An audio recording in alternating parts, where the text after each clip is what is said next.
Hello guys! నాలా ఎవరైనా ఉంటే చెప్పండి. స్నానం చేసేసాక నేను బ్రష్ చేశాను ఈరోజు. ఎందుకు అంటే, అంతే అప్పుడప్పుడు హాస్టల్‌లో థింగ్స్ అనేవి ఇంట్లో చేయకపోతే ఇంట్లో మనశ్శాంతి ఉండదు. నాకు ఈ రోజు వరకు ఈ పువ్వులున్నాయని మా పెరట్ నాకసలు తెలియనే తెలీదు. ఇంట్లో ఉంటున్నానో, ఏ ప్రపంచంలో ఉంటున్నాననేది తెలీదు. ఎక్కడికి నడిచి వెళ్ళిపోతున్నానా అనుకుంటున్నారా?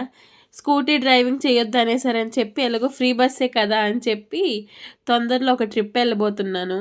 అందుకని చెప్పి నేను మా మమ్మీ కలిసి పార్లర్‌కెళ్ళాము. గానీ మా ఇంటి నుంచి మా ఊరు సెడ్డకెళ్ళడానికే వామ్మో! చూసారు ఎంత దూరమో. ఇన్ని రోజులు తురుపెట్టులాగా తురుతురుమని ఎళ్ళిపోవడం నాకు తెలియలేదు గానీ, దోల తీరిపోయింది. ఐబ్రోస్ అయితే నీట్‌గా చేయించుకున్నాననమాట. దాని తర్వాత నాకెందుకో గైస్ మా మమ్మీకి ఈరోజు బుర్ర తినేసాను. "అమ్మా నాకు పేస్ట్రీ తినాలనుంది, పేస్ట్రీ తినాలనుంది" అని చిన్నపిల్లల్లా ఏడుస్తూ ఉంటే పాపం రూ. 100 చేతిలో పెట్టింది అంతే.